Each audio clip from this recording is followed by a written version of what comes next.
What's up, everybody? This is Jacob Meacham with the Alexander City Chamber and the Lake Martin Young Professionals. Today we have an episode of Access to the Issues, which is a series of events that we've done over the course of the last few years on important topics in our community. And we try to always gear those towards engaging young people. And today we have a very special episode. It's with Scott Hardy, who is an Alexander City Councilman in District 3, and Tal East, the Tallapoosa County probate judge. Both these guys are young folks in elected office, serving public, and I think that you'll see throughout the interview that they're doing it for the right reasons, which is something that we really wanted to get to the heart of and talk about their motivations, their desires, and kind of their inspirations for doing these difficult jobs. We would like to thank our sponsors. The presenting sponsor of Access to the Issues is Tallapoosa County Commissioner T.C. Coley, and the year-long sponsors for the YP program are Valley Bank as the presenting sponsor and Lee Marketing Group as the gold sponsor. So without them, we wouldn't be able to do the things that we do like this and all the other events throughout the year. Hope you guys enjoy it. When you see Scott and Tal, tell them thank you for their service and good luck. Hey guys, y'all ready to get going? Yes, sir. Yes, sir. Appreciate y'all joining me today. You know, we're here to talk about just essentially young people like yourselves being involved in local affairs. You're both elected officials. Scott, you're on the City Council for Alexander City representing District 3. Tal, you're probate judge for Tallapoosa County. Both different roles, but I think it's important that young people get involved, and I think it's great that we have young people like y'all here in our community who are kind of leading the way in that regard. Nationally and around the state, there's a lot more interest in young people getting involved in politics, so wanted to hear your stories, talk about what drives you to be involved, why young people might want to consider following your paths, and overall just kind of have a general conversation and discussion about what you like about it and why you do it. So we'll just get going. Scott, you first. Just introduce yourself, who you are, where you're from, what you like to do, general stuff. I got you. Well, my name is Scott Hardy, and I am born and raised here in Alexander City. I am married to KK Hines, formerly KK Hines, now KK Hardy. We have going on a 5-month-old golden doodle, so we're newly married, and that was our first project really together, so that's been a lot of fun. But I'm currently the executive director for the Building Trades Alliance, which is an organization that is primarily responsible for educating and advocating for younger people to get involved in skilled trades. I'm a big fan of the golf course when I get an opportunity to, and I love to participate with anything related to Lake Martin. Awesome. Mr. East, Judge East, a little bit about yourself, your background. Sure. Well, obviously right now I'm probate judge Tallapoosa County. It's opposed to my good friend Scott, who is a councilman. He has a full-time job. My job is a full-time job inside of the political arena.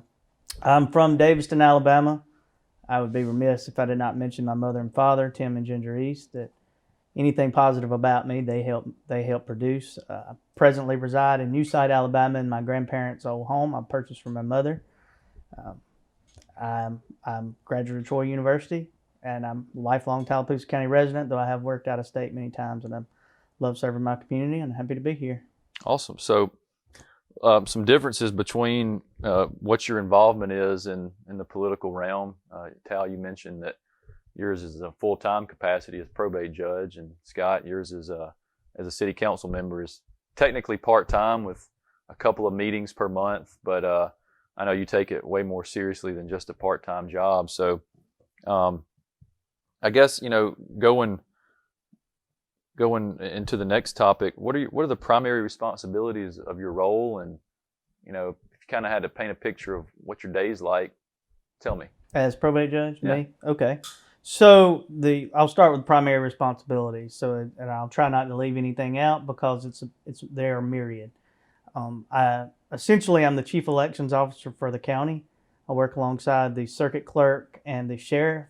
We basically share those roles. It's kind of like the Vatican Council would be, or would have been the bishops, but and the Pope being the bishop in Rome, he's the first among equals. So I share everything with the sheriff and the circuit clerk, but ultimately it's my role. So that's one of the things we do.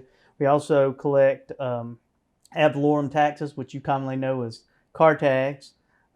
We do car tags, boat tags, fishing licenses, driver's license renewals. We are over the probating of wills and estates. So if someone, short version for people who may not understand what that is, if you pass away and you would like to leave your loved one something, if you just put it in a will, that doesn't mean they get it. It has to go through a legal process to make sure that's transferred. We are over mental commitments. So if we have someone who is an immediate danger to themselves or others through no fault of their own, the prison's not the best place for them, then we try to find placement for them. We also are basically the county's record keeper. So we record documents in the basement. Some of those are voluntary, like some wills are recorded for posterity's sake. Some powers of attorney. But say, for instance, we just had a city election here in Alexander City. That here we sit, it is August 27th, so this past Tuesday we had a city election. When they certify those results on Tuesday, they've already brought those results to me. They will bring the final results to me when provisionals are counted, and we'll record them in the basement. So from now evermore, if anybody wants to know who got the votes in the 2020 Alexander City municipal election, or the Jackson's Gap municipal election, or the Dable municipal election, they'll all be under recording with us. And so we're kind of the county's record keeper. So that's kind of the short version of all the different things we do as an office. What I do personally is supervise that, particularly with elections things, but I do have a great staff. I don't want to take any credit.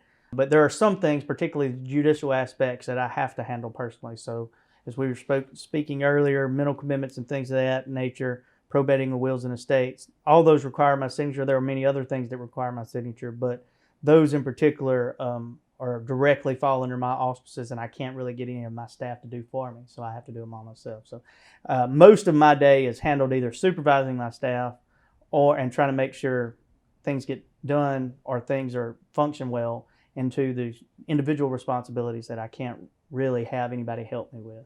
Understand. How many people are on your staff? I have 14 staff members, 13 full-time staff members, and 1 part-time. Okay. Something you said kind of sparked my interest a little bit in the process of recording the votes in the basement. It sounds kind of neat, in the basement, recording the votes. Do you get to see who voted for who? No. So I don't know if many people are aware of this. Now in Alabama, this was not the case for a long time. You can see what political primary you voted in. For many, many years, that was not the case. But you can see who voted. But you can't see who they voted for. Just the fact that they voted. And you won't be able to see who that they voted until those provisionals are counted and we get a final tally, a certified result. And then probably that Wednesday when the Board of Registrars finishes inputting the data, you'll be able to see who voted, who didn't vote. That's one of the things. So let's just say if you were probably looking at a runoff in Alexander City, we are looking at a runoff in Dable and Camp Hill. So you can find out who voted. You can't figure out if they voted for you. But let's just say you figure out that your next door neighbor didn't vote. You might want to make sure he goes votes the next time. Mm-hmm. So those types of information are available. Which primary you voted in has only recently become available. There's a change in law that allowed that to happen. Just as a personal note, I would argue that's probably for political professionals, which at one time I was one, that's probably helps our job a little bit. But from a public policy standpoint, if I don't know which party primary you voted in, then I don't know whether I'm a Republican, but I wouldn't know in a primary, and this being a predominantly Republican area, which primary you normally vote in. And so I would have to be more aggressive about seeking your vote. But because I know that if I can go look up Jacob Meacham and see he voted in every Democratic primary, well, then I don't need to talk to you about whether you're going to vote for me, because you're not going to vote for me. You're not even going to have the opportunity to vote for me. Mm-hmm. So that's a change in law that was made to allow for non-crossover voting, which I don't think in and of in the principle of is a bad idea, in runoffs. But the only way to prevent that is to document which primary you voted in to start with. I think an outlier of that, an unintended consequence is that now I can dissect my primary election in a Republican primary, and the Democratic primary doesn't matter here as far as a countywide election is concerned, and then say, take this segment of people and I don't mean black, white, whatever, but people who vote in the Democratic primary. And I try to address problems for those people. I try to do whatever I can for anybody, but I can write those people off. I don't need those people because they're not going to vote for me. So in an election, and so if we went back, and it's common for many states to register by party, so that's common. We were an outlier in that we didn't know what party people voted in. I think it led to more people working together regardless of party. I think that would be a positive step, but that's just, I'm on the soapbox, so I apologize. No, that makes sense. I can understand why, from a tactical campaigning standpoint, it would be advantageous to know, but from a public policy standpoint, I think it leads to negative outcomes. Sure. That's interesting. And for the record, I have not voted in every Democratic primary. Oh, yeah. Well, yes, he has. That's a joke. That's a joke. Scott, your job is a little bit different because of its nature of being part-time. So tell us a little bit about what that entails and your scope of work. Well, as you mentioned, it is a part-time job, but it's definitely one that if you are trying to be successful or have effective outcomes, it can't just be going to the meetings twice a month. So a lot of background things have to take place to ensure that you're as successful as possible.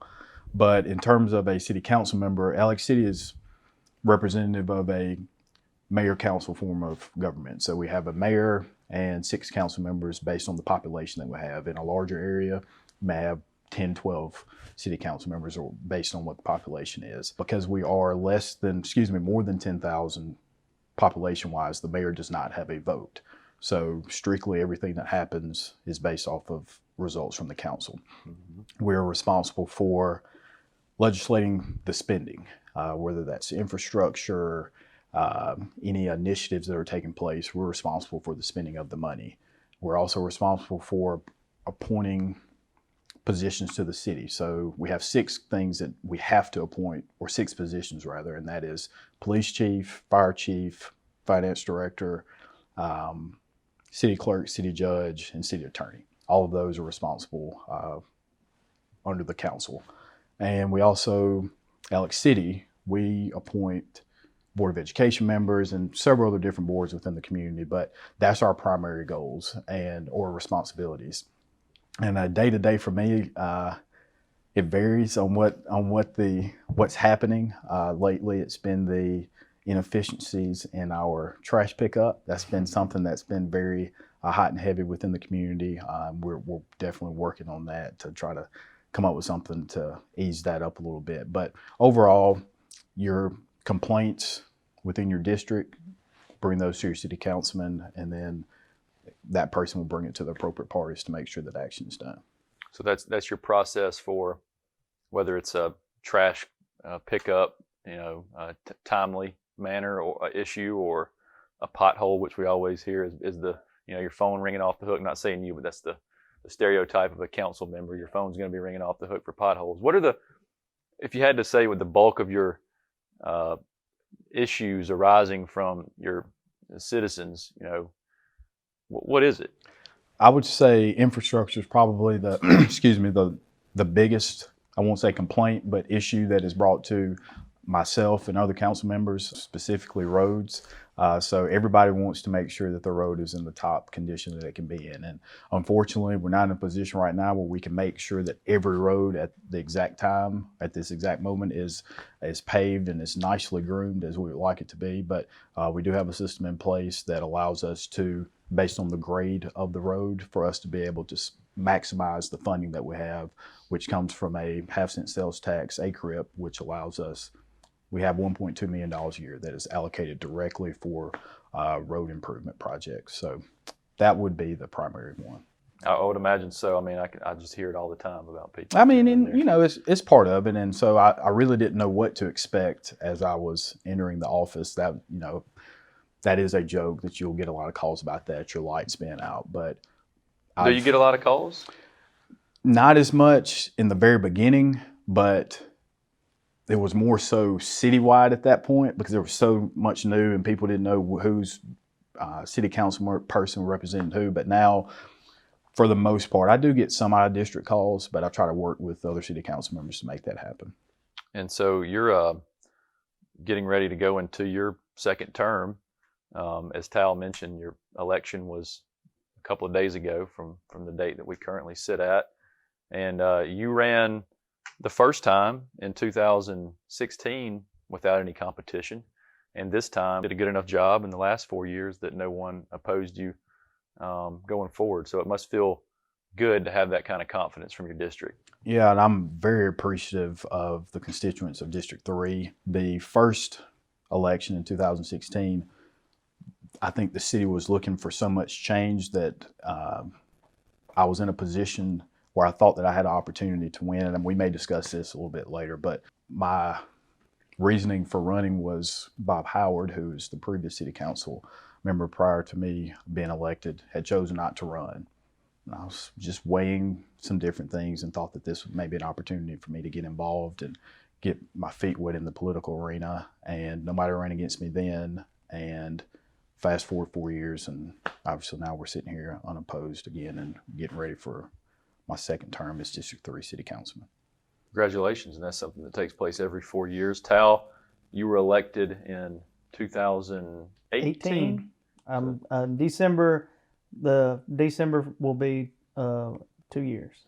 Okay. 2 years ago. I took off. I was sworn in December because there was a vacancy. Every 4 years. That's every 6. So 2024 will be my reelect. Okay. Scott, City Council, Tal, probate judge. Why? And Tal, we'll go with you first. Why probate judge? What did you see in that job that said this is what I want to do? Because this is your first elected office. Sure. I've never run for office before. I had worked in the private sector previously, though I had one small stint in a public sector job for 6 months. I worked in the private sector, but I worked all over the country. I really feel like that being from this local community, though if anybody wanted to seek office, they need not be if they've made this their home. But if you care about your local community, then you have to get involved. And the reality is that somebody wants the job. Somebody wants it. They'll be good, they'll be bad or whatever, but if good people don't step forward and try to do an appropriate job, then somebody bad will. These jobs are not going to go unfilled. So, I made a conscious decision that I would accept, at least for the short term, I haven't determined my long-term future, accept less financial gain. I can have some outside ventures. I do have, a small farm. I have some other outside ventures where I'm allowed to make some additional income, though I have ethics rules that can constrain me in some ways. But I made a conscious choice to accept less long-term money to be able to live in Tallapoosa County, which is where I grew up and where I love and where my family is, and try to serve my community. Whether I will always want to do that or not, I don't know. I certainly wouldn't leave it if I didn't feel like there was somebody behind me that could do it. Not that I'm the savior of anything or I'm fantastic at anything, but I certainly do care. And I care a great deal, not only about the function of the office, but how I'm perceived in that office. I have a mama that I usually eat supper with on Fridays and eat Sunday dinner after church with. And I got to look at her in the face 2 times a week at least if I don't go see her. And what the perception of me or my office matters a great deal to me. And so I made a decision to do that. Why a probate judge is a little bit different question. I feel like that there are rooms for improvement there, right? So if you decide to become a legislator or a city councilman, you're using the power of those offices to affect change in your local community or in your state. I feel like a lot of the changes we can make are from a service standpoint. So if you come to me and say, I want my road paved, there's not a whole lot I can do for you unless you got some paving stuff and I'll help you pave it just because you asked. But I don't have any control in that regard. We're more of a service-oriented office.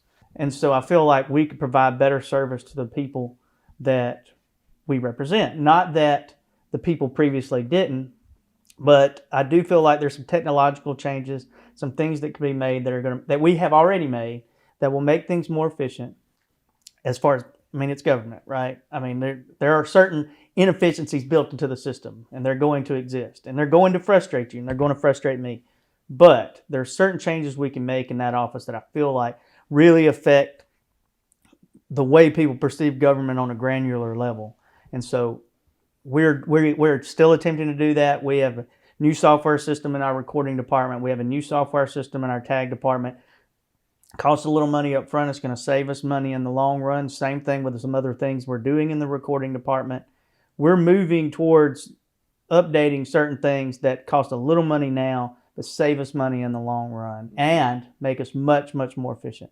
And so I look at the office, I look at a way that I could be service oriented in my community, but also provide a service better. So I looked at the office and thought that is where I could make a difference. And I'm happy with the choice I made. Scott, your motivation, your desire for seeking the office that you're in, city council, what was it? Initially, it was just I was a young man who wanted to make a change and impact in my community, and based on what the circumstances were, there was an opportunity to do that. I probably wouldn't have run, honestly, if Bob Howard, the previous council member, as I said, had chosen to stay in. I probably wouldn't have run. So the stars had aligned for that. I always have felt I was going to get involved at some point in Alexander City politics, but at the time I wasn't sure that's what I wanted to do then, but took a leap of faith and things worked out. But since then, what I've learned is that I think the biggest way to create or initiate the change that you're looking for really is hyper-local. It starts on the local level. And so city council members have the ability to appoint the police chief, who then is responsible for hiring officers, who then are responsible for protecting and serving. You're also putting people in positions where they have direct conversations and interactions within the community that can bolster success later. So I think that from a city councilman's perspective, while I did talk about the money aspect and the things that people will appoint, it's just having that connection between the local community. And so if you want something done, there isn't really anything that the president can do about your road not being paved, or your power going out during a storm, or your trash not being picked up, or a dog being stray. So I think that while those are minute things as a whole, I think that you have the ability to create change in a more effective way and impactful way on a local level. That's a good point. And as we've talked about before, it might seem like an issue that's not that important on a larger scale, but it's the most important issue to that person. And if you can solve it, then they're gonna be in your corner. And that's probably been some of because I work out of town, I haven't had the opportunity as much. A lot of the things I would do would occur after 5 or on the weekends. And so I've been at home since March, so I've had a really good opportunity to do some things throughout the day and visit with people, and it's been a lot of fun. I've established a new lunch routine where one of my constituents has become one of my favorite people because of her ability to provide such home-cooked meals. But she's just an example of the type of community that we have. But as a whole, again, I just think that what you were saying about, I wasn't necessarily saying those issues are minute, but I'm saying if on the grand scale, it's probably not the same thing as trying to correct the problem of a pandemic. But right. For that individual person, as you said, it's the most important thing. So then as a city council person, it becomes a top priority for me. Sure. And like, for that person, and for the city, viewing that issue, when I say the city, I'm talking about the overall operation.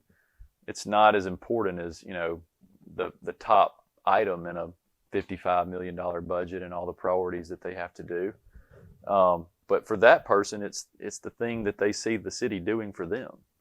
And so that's why it's important. And that's, it's a great example of, why people, view their city council members as, such critical elements of getting things done. And it's that true representative, democracy sort of thing that, everything our country's all about. So yeah, and on a smaller scale. The thing I really have grown to appreciate the most about it is, in some higher political offices, you have the ability to, I'm not going to say hide, but you don't have to be as visible at times within your community.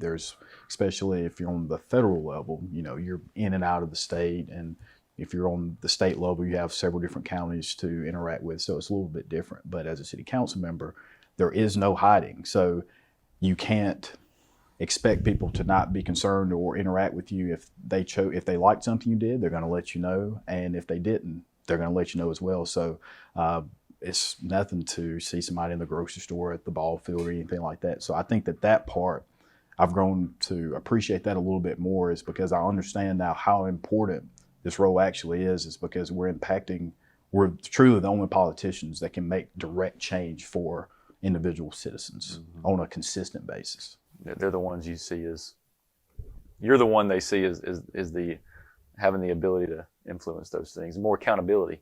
Correct. Yeah. Correct. It makes sense. And Scott makes a really good point. I represent roughly 42,000 people. That's quite a lot. I mean, our county it's a moderate-sized county for Alabama, but there are many people, probably people in East Tallahassee or people, wherever that don't know that I live at 1500 Pine Road, New Site. If you're a city council person, not only do they know your phone number, they know where you live. So if they can't get you on the phone, they'll just come see you. So, when he talked earlier about it being a part-time job, if you don't answer the phone, they'll just come visit. Yeah. They'll come see you. So there is no hiding. And I commend people who take that owner's responsibility. At least I do have a full-time job that extends well beyond the hours of 8 to 5, but I get compensated full-time pay for it at least. He does not, and it is really a service-oriented thing, and you can't hide, and it is a full-time job, or maybe not full-time job, but it's full-time responsibility. Yeah. And so that's 100% true, and I just commend people who've chosen to serve their communities in that way. Scott and any others, whether you disagree or agree on policy, there were 6 city council elections in Alex City this past time. 2 were unopposed, 4 were opposed. So, but that's still a small number of people who are seeking to serve their community, and it's a necessary job, and you won't get people to do it. But regardless of how good or bad they are, the fact that you're willing to step forward with basically nothing to gain other than helping out your community or getting fussed at if you don't do what people want is a positive note, and it should be commended. It is an honorable thing. Oftentimes politics and politicians, deservedly so, are denigrated, but it's an honorable thing to put yourself forward, particularly at the local level, because the reward is basically personal, and that's about it. That's a great way of putting it. I think that when we get certain things accomplished, and not necessarily from a city level, but if I have a constituent that calls me and says, hey, having a drainage issue, and we get that corrected, and then to get the phone call to say, the city was so great in their assistance, I appreciate your help. Those are the little wins that make some of the losses that we have to deal with worthwhile. Sure. And the man in the arena, who was the one that made that quote, Teddy Roosevelt. I mean, so that's a famous kind of an analogy about people getting into the public sphere and putting themselves out there for that criticism or the credit in some cases too, which I think is a good segue into the next question for y'all. The next topic is, what sparked your interest in politics? Is it something you've always wanted to do? Was there involvement at an earlier age, like school government, SGA? I ran for vice president of my 6th grade class on the slogan, "Wake up and vote for Jacob." I didn't win. It was terrible. I tried to run in 11th grade, but didn't have the GPA requirements, so that was the thing that kept me from SGA involvement. But people get involved for all different sort of reasons. Was there someone or something that involved you or inspired you along the way? Was there a political hero? We'll kind of dissect those as we go along. But Tal, what sparked your interest in politics? As a side note, it's okay. Ronald Reagan went to Eureka College. That's a fact. So, not everybody who's a great political figure had a 4.0. My father, the person who got me that's different. Hero question is my father. What sparked my political interest for the most part, I've always been somewhat interested, is my mother was an elected official. She was the superintendent of education for our Tallapoosa County schools. I was heavily involved in that when I was in high school. That just really got me interested. Like I said, this is my first elected office. I've never run for office before, but I've been involved in public policy and other things ever since then, and that's what sparked my interest. My political hero is my father. My father was the mayor of Daviston, Alabama. For those who don't know, Davidson, Alabama is a population of about 300 to 400 people in North Tallapoosa County. Once Goveville unincorporates, which is in the process of happening, it will be the smallest incorporated community, therefore having a mayor and council in Tallapoosa County. When my father was mayor of Davidson, he got $50 a month, which was up from the $35 a month his predecessor, Larry Smith, got. So much as I was alluding to earlier, or specifically saying with Scott, in order to be mayor of Davidson, you have to want to be mayor of Davidson and really serve people. And so the inspiration for me to become what I am is probably, or the spark would be my mother, but my hero is my father. Because my father gained nothing really from it, and literally nothing, because he gave the $50 away every month. He donated it to charity every month. So it is an act of selfless service. If anybody who gets into public service, be it a political service or other service, with that mindset, will make mistakes. None of us are perfect. We're going to make mistakes. We're going to say things, that upset people sometimes. We're not going to always do the right thing or say the right thing because we're human beings. But people who enter public service with the mindset of selfless service will be on the right path. And my father, who also was not perfect, who also upset people as mayor of Davidson, entered public service for that reason. And so that's my hero. That's a great one. If you can combine that inspiration for your career, with what everybody always kind of looks up to their father as just a hero in general, that's a great combination. How about you, Scott? Well, I've always had an affinity for politics. I find it interesting to basically, you're putting yourself out there for somebody to make a decision to put you in the office. So it's truly at the core, at times it can be a popularity contest. We'll put it that way. So when I was younger, I associated that with people liking you. Now, as I've gotten older, clearly that does not equate there, because there are a lot of people who are in office that I'm sure people don't necessarily like them as individuals. So you can't always use that. But I think I ran for treasurer maybe in the 5th grade and got crushed. Did you have a bad slogan like I did? I don't even think I had a slogan. I think I just came up with something the day of. We had to do some speech over the microphone. I think there was maybe like WILD TV. Oh, yeah. That was it. So I lost that. I didn't participate in the SGA. I helped a friend of mine run for president, Caroline Britton. So that was...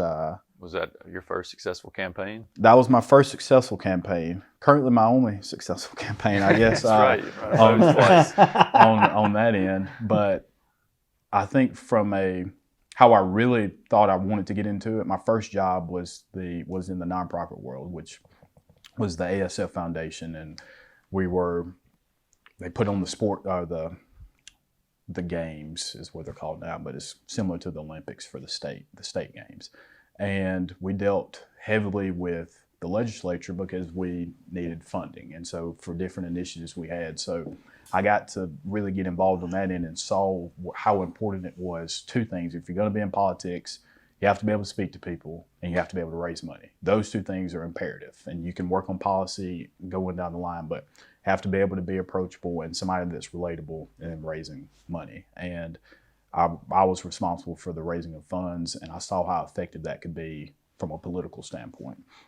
But from a spark, I was always around politicians, and whether or not I knew it or not, I was always around them. But when I was elected, I was 28 years old. So I was the youngest and the first African American to represent my district. So going in, in this area, there aren't a lot of people that I could go to ask questions outside of the 2 people that have been influential, one specifically, Garland Gamble, and then obviously TC Coley. TC has been a tremendous mentor of mine and helped me navigate through this process, especially when you don't necessarily have anybody that you can look to who has done it and had to experience some of the things that you may have to. We brought up Teddy Roosevelt. I think his speeches are phenomenal. Lyndon Johnson, JFK. Obviously, as a minority, having somebody like Barack Obama be elected president, that gives you at least a visual that it can be done. So it gives you something to strive for. But my wife and my mother and mother-in-law calls this person a man crush of mine. But Walt Maddox is probably my my political hero. I've learned a lot from him in terms of just sticking up for what you believe in, and despite what people may say, whether that offends anybody or not, you have to stand up for what you believe in. But seeing how he was able to be such a great leader. Mayor of Tuscaloosa, yes, Walt Maddox. And I was able to help him on his gubernatorial campaign. I was a social media director for him, and so I spent pretty much 8 months with him every day, and so we had a lot of good conversations. So that would probably be my political hero. How do you reconcile, I guess both of you maybe for this question, and this is not something I sent you guys ahead of time, but I think it's a good thing to talk about, the difference between the right thing, because can the right thing vary depending on your politics? And is the right thing always the right thing, or is the right thing different for one party versus the other? Well, I would say this. There certainly is a thing as absolute truth. Okay? There is an absolute right. But we're faulty vessels. We can't always interpret what the right and wrong thing is. We have to do the best we can. There is a thing as absolute truth. There is an absolute right or wrong, or I believe.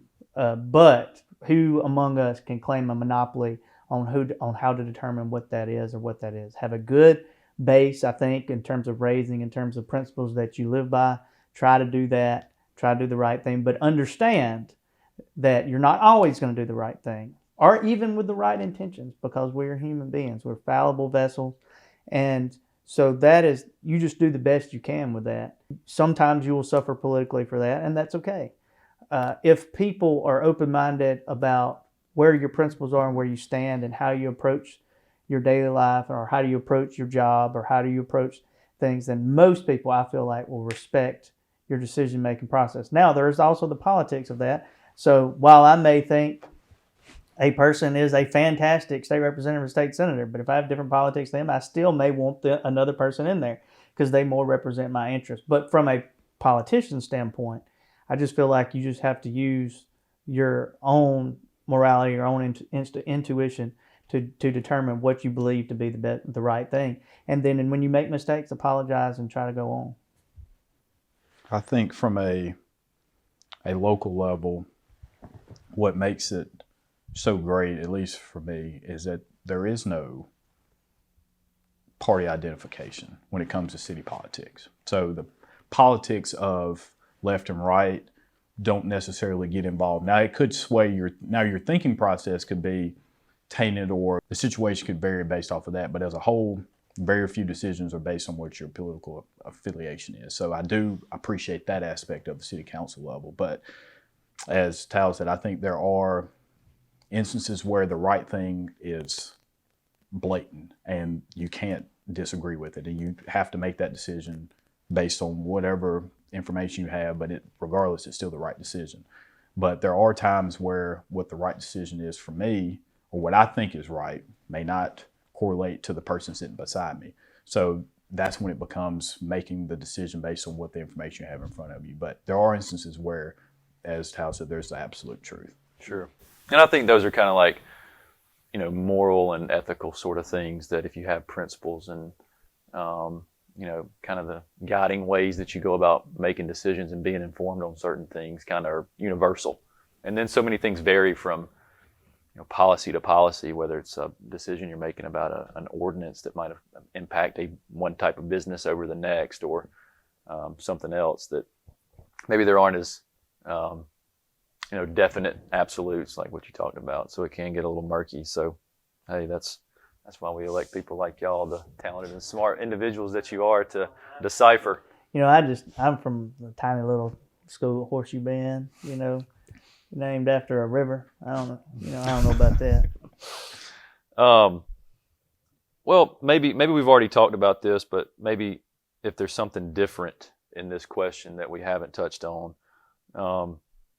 people get into different careers for different reasons, and, you might launch your own business to make a lot of money. And as we know from Tal, what you've said, and Scott, as a part-time position, you're not in politics to make a lot of money. That's for certain.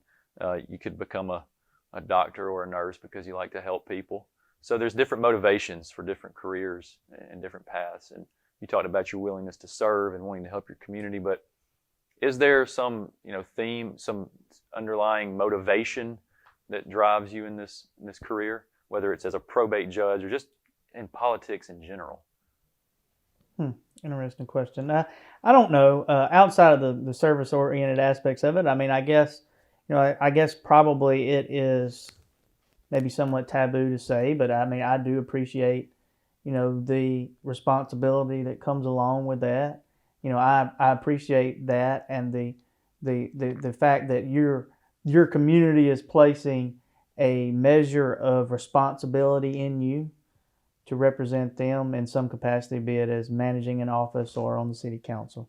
And so I do gain some personal satisfaction out of the fact, as you would if your employer or your employer said, you do something really great, and they appreciate you for it, and they show that appreciation.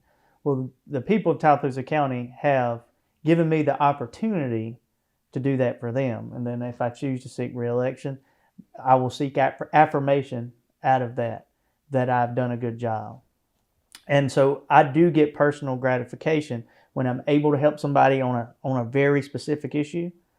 But I would also get gratification out of the fact that people have entrusted me with something. There's a measure of respect and trust that I don't even know that I deserve. I know plenty of people who are just fantastic human beings that supported me and that I have the utmost respect for, and they've placed that responsibility in me. And so I do gain personal satisfaction out of that. I don't, like I said, I don't know that a lot of people or a lot of politicians would say that sometimes, but that I do. I appreciate that because I think so highly of a lot of people in our area, particularly people I grew up with, people I've gone to church with, people I interact with, and those people placing that amount of trust in me, people that I already think so highly of, is a huge, huge honor for me. I mean, it's such an honor, and I to me that's satisfying. It's also nerve-wracking sometimes. You don't want to let those people down, but it's satisfying, and I appreciate it. That's a good, honest answer, which I think is, holds a lot of truth. And I can't speak for Scott, but I would assume being in a role like that for most elected officials is a motivating factor. The responsibility, the being entrusted with big decisions, and if you do a good job at it, that's rewarding.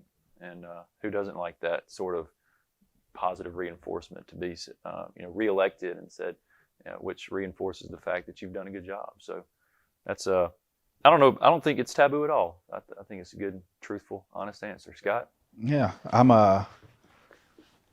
Tal and I, as he's alluded to, we've had some very in-depth conversations from time to time, but didn't think that we would agree as much. But that was kind of where I was leaning toward for my answer is really, especially again on a local level. These are people that you go to church with, you grew up with, you go to school with, people that you're family friends with, and for them to entrust you with the responsibility of taking care and being the safekeepers of the city, that's a monumental thing, especially for somebody who got in it at the age that I did. Like, there was a lot to learn at that time, but to have that confidence instilled in me by those who chose to put me in the office, I think is phenomenal. And there's nothing that makes me prouder other than, saying I'm KK's husband or Charlie and Stephanie's son, to say that I'm a city councilman in Alex City, because when you move around the state and from Tallapoosa County in general, but I'll stick to Alex City, when you're going around to different places, when you say you're from Alexander City, there's somebody who has some connection somewhere to you. And so while we maybe have lost a little luster with the loss of a Fortune 500 company, we still have we're still recognized as a community. A little name brand. Yeah, it's still there. And I wanted to, I still think Alex City is a great place, but growing up, I thought Alexander City was it. There was no need to go anywhere else. You're moving on, you go to school, you come back here. That was what it was. And so while that is starting to happen again, I think that it's just important that people who have a platform use it appropriately. And Tal made a great point. You don't necessarily have to be in politics to be a public servant. You don't have to do that. So if you see a way for you to be involved in your community, do so. And if politics is the way to do it, then that's a great avenue to do so. But just involvement and engagement in the political process itself, I think is something that would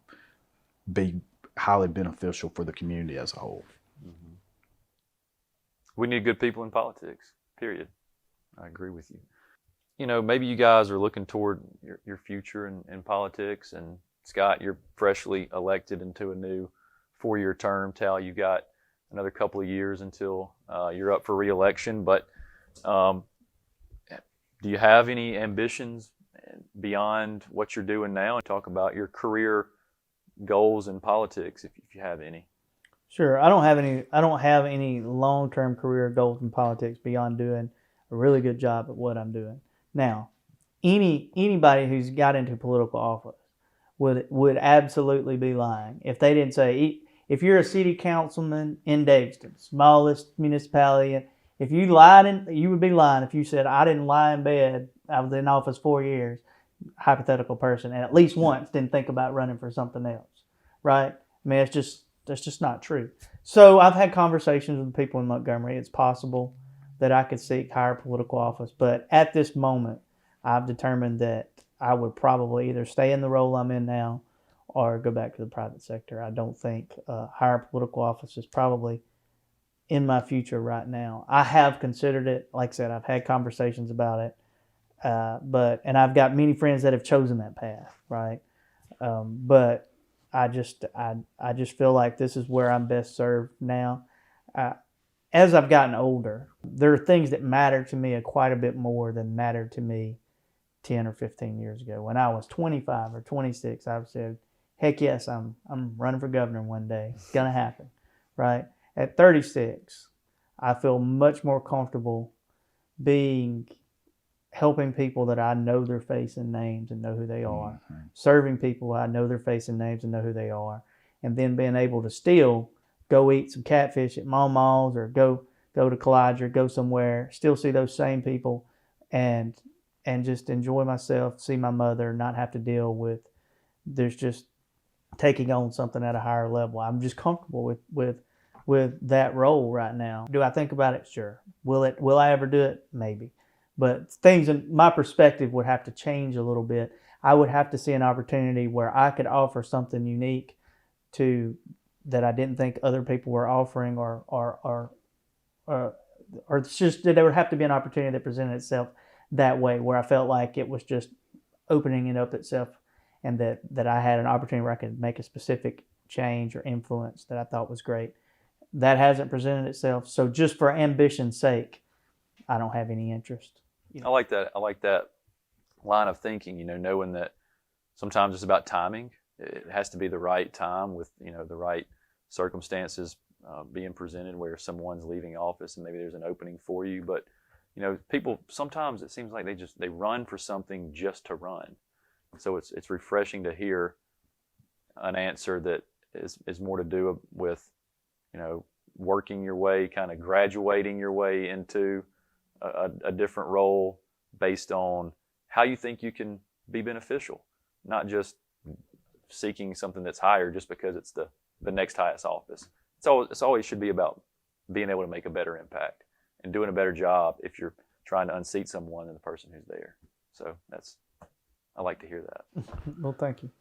For the short term, I would say I think politically, my goal is to just be the best District 3 city councilman I can be. I think that's my only priority right now, is just doing whatever I can to continue to shift the trajectory of our community. Top priority. Now, what happens after that? If I'm doing what I'm supposed to do, then maybe some things could open up opportunity-wise there. But I think that the more I've thought about it, and this may be kind of selfish to say this, but I love Alex City. So it's easier for me to display that type of passion and to be as involved and engaged with this community than to say if I were to run for, let's say, a representative seat.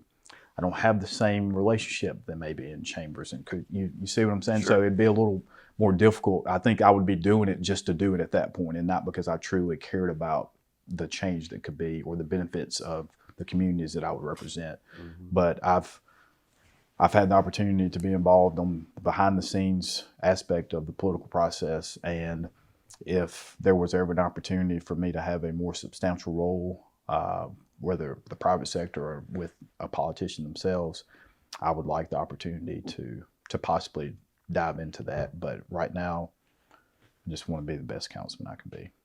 Advice to young people, maybe who are looking to do something in politics.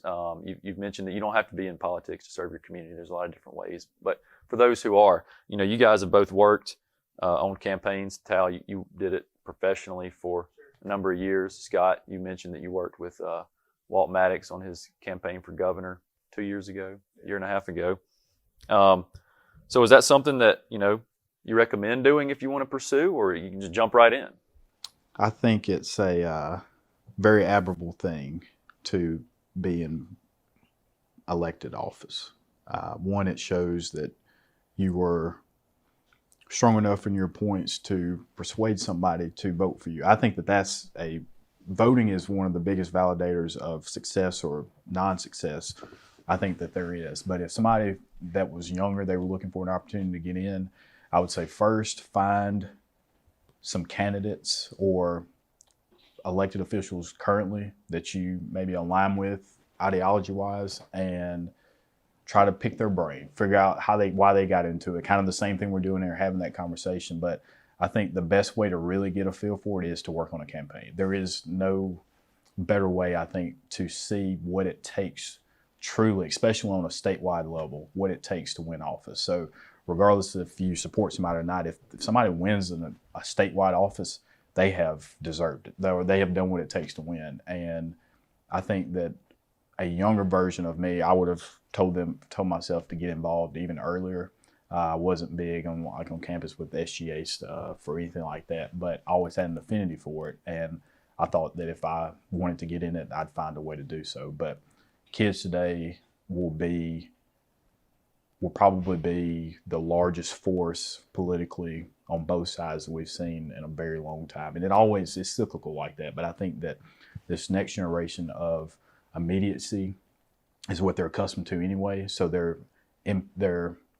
influence on change, they will want it to happen quickly. So you will see them maybe bypass some of the steps that people maybe have taken before to get to where they want to be, because social media has become such a large platform to be able to get yourself out there that you could start building a platform and a following strictly off of social media.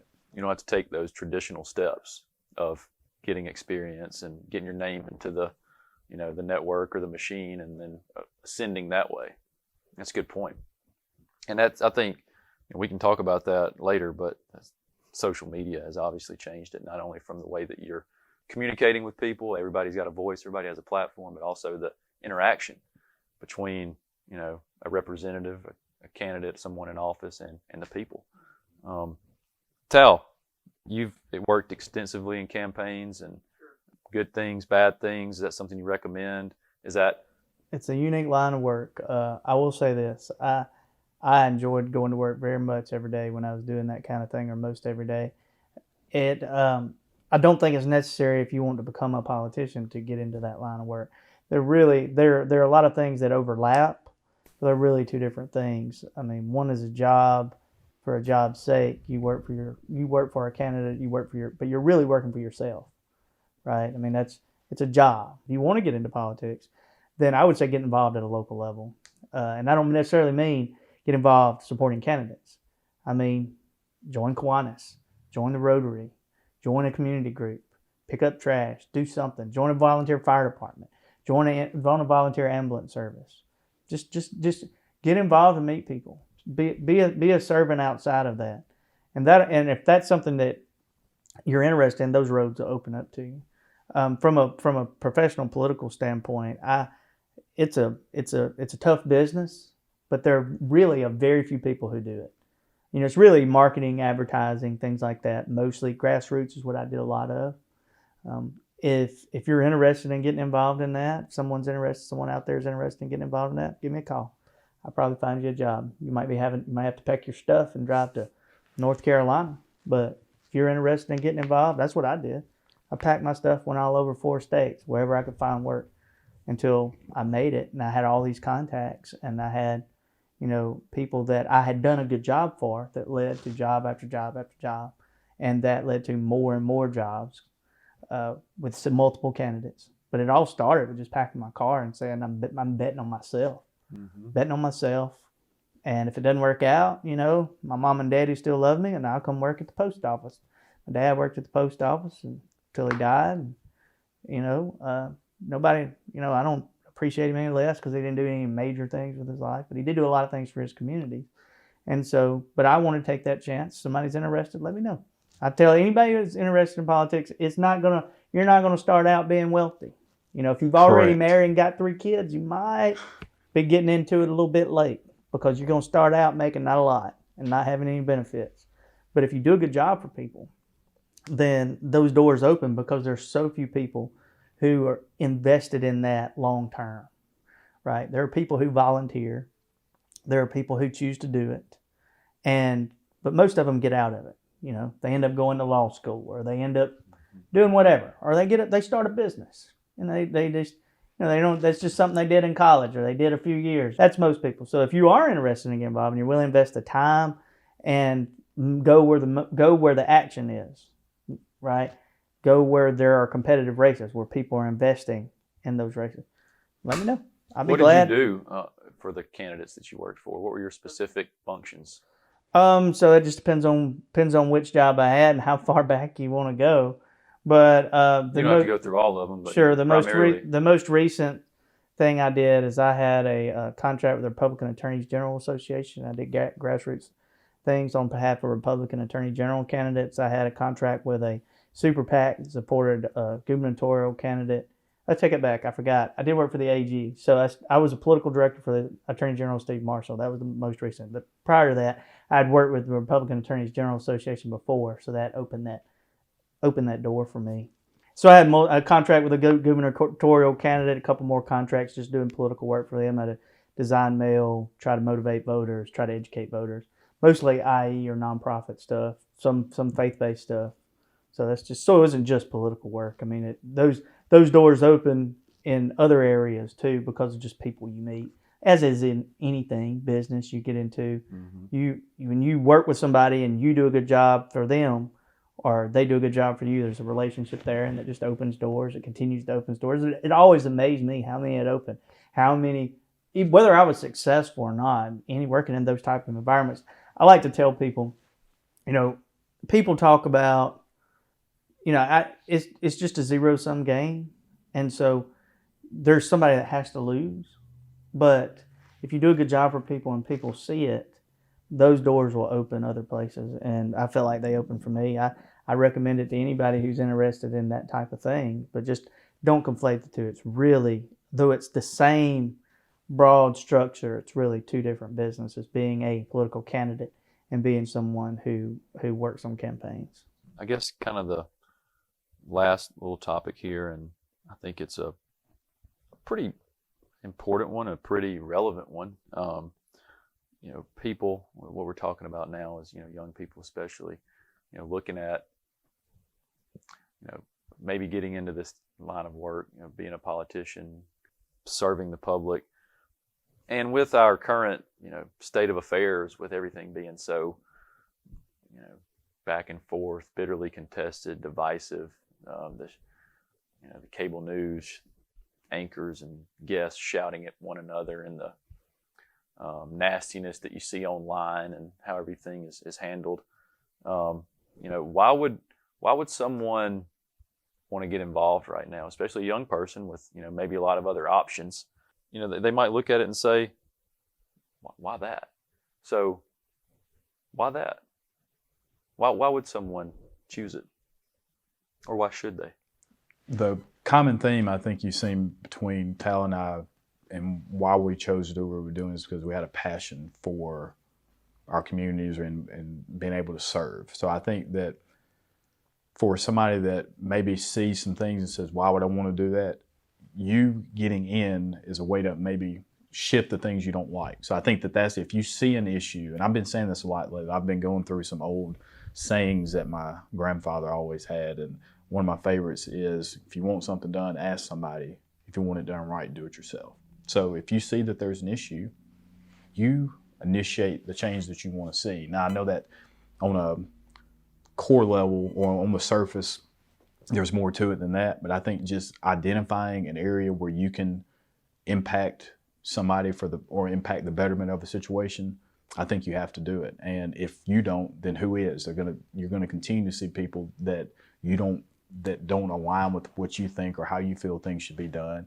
So if you don't do it, then there's really no excuse at that point. If you have an attitude that you will want to get involved or be engaged, but I think that taking on the opportunity or the task in trying to create change is a novel one, and I would encourage anybody who has an affinity to do so to please do.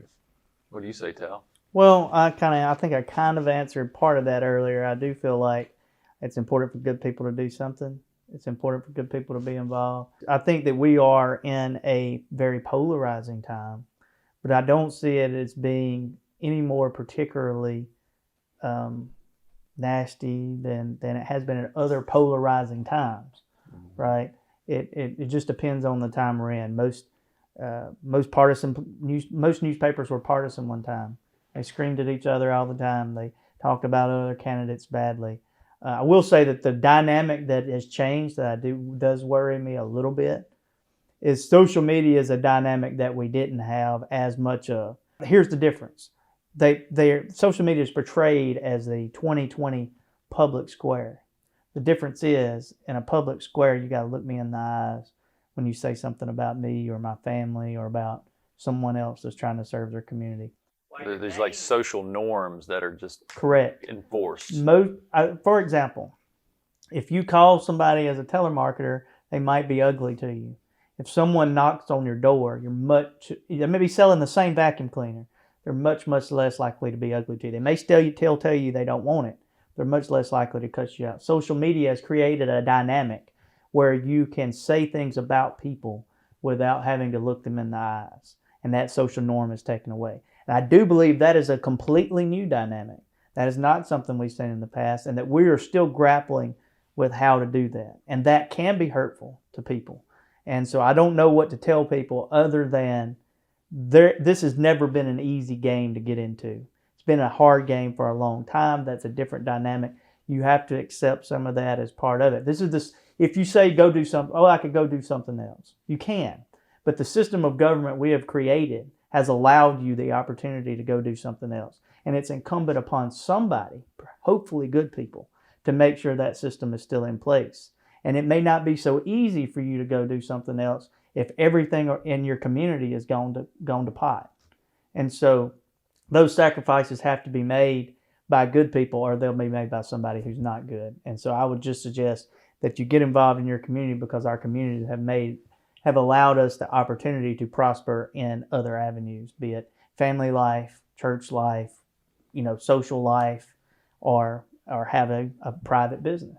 Yeah, it's great to hear you guys talk about that, and there being sort of that underlying theme, I think, through what both of you are saying, regardless of a particular viewpoint on an issue, which we hadn't really talked a lot about issues other than the thing that we might edit out, which didn't seem like it was going very good anyway.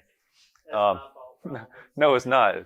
But I think that was important, because we could sit here and disagree or agree on a variety of different things for hours, but seeing how you both view your roles and how important you think they are in serving people and doing a good job for the right reasons, and the responsibility that you both feel, that to answer that question, and you both answered it well, is why people should do it. Because you've said it so many times tonight, Tal, if good people don't do it, people are going to do it regardless. So let's have good people step up. As the last little general piece of commentary that you guys can offer your take on, we've mentioned the divides and what we see, and I have a theory on why it seems worse now than it always has is, there probably were, large gaps in the two sides forever. But now it's so exaggerated because of social media. It's constantly in our face, on our phones, on the TV, 24/7 news cycles now that we're, so much more information. So whether it's good or bad, and rarely the good gets reported, you're fed so much more now. So it may have always been bad, but now it just seems worse because of the volume of information that we have to consume. Do you see it changing, or is it as bad as it seems? I think it's got to do with polarization. I think I answered a lot of that question with social media, and that's just a new dynamic we're going to have to figure out as a society. But the other things is just because of how polarized we are. I don't think it is any more particularly worse. The polarization is bad now, and it gets bad, it doesn't. It gets bad, it doesn't. Unifying events help that, good and bad. Mostly bad. World War II, World War One. Unifying events a lot of times, 9/11, will bring us together because we realize what's really important in those things and don't worry about the price of tea in China. But I just really feel like we're polarized a lot now, and social media does exacerbate that. That's just a new dynamic. But the 24-hour news cycle, things like that, I don't think that they're any much particular worse than they have been. A small part of me thinks that people don't read as much, even if they're reading things that are maybe not as beneficial to them. Maybe it's a partisan book or a partisan something. I feel like that the time dedicated it takes to read versus just consume something while you're driving may have some effect. But generally speaking, we have party labels for a reason. Like I said, they're good, they're bad. The reason they're inevitable, whether they actually have a label or not, is because most people take their kids to school, go to work hard, worry about what they're going to eat for supper, worry about what their kids are going to do, go home, maybe read them a bedtime story, watch some late night TV, and go to bed and do the same thing over and over again. And party labels are easy identifiers for those non-discerning people. And that's why they're inevitable.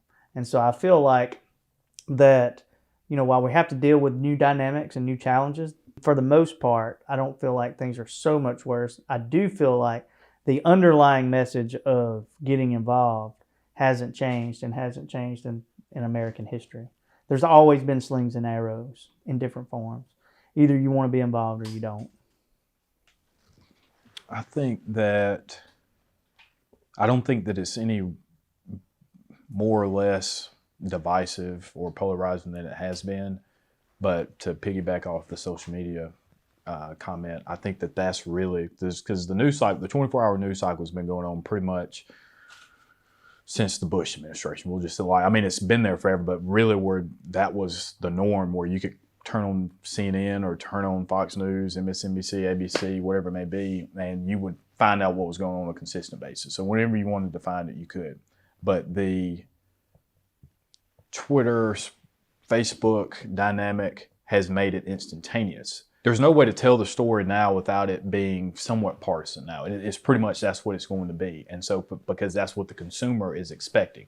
So I think until we as consumers of news demand better from the people that are providing it, then this is what you're going to see. So social media was just another avenue to do that. But from a media standpoint, it's financial gain to be able to make it a partisan issue. So really, as with all things, follow the money. And I think that's where your answer lies.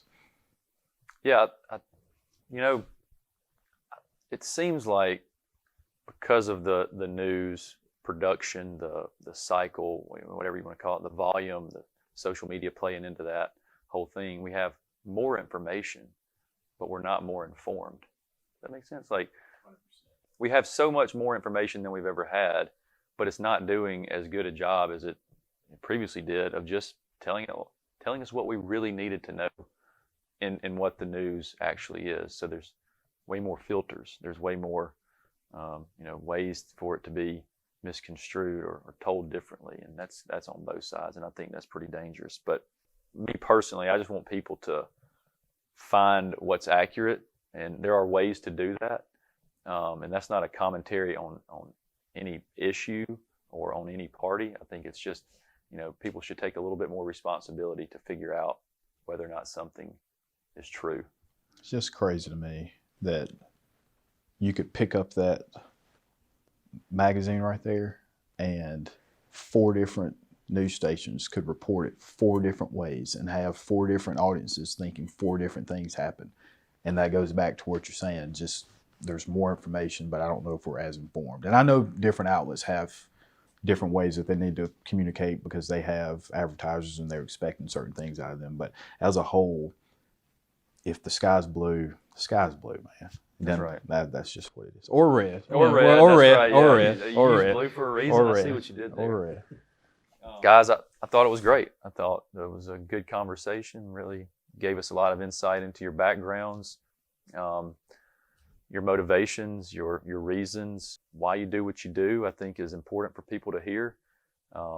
Maybe you guys aren't always given the chance to dive deep into some of these things, and maybe on individual levels with conversations that you have. But hopefully, through the way that we spread this this video out, we can reach people, and maybe it inspires someone to get involved or to reach out and say, hey, can you put me in touch with someone in another state, or view the way that you do your jobs differently maybe than they would have, and in a more positive way, because I think you both come off as good at what you do and doing things for the right reasons. And for that, I thank you, because I think, as we've said, we just need good people, and you guys are both good ones. So thank y'all. Thank you. Thank you for the opportunity, Tal. It's been a blast.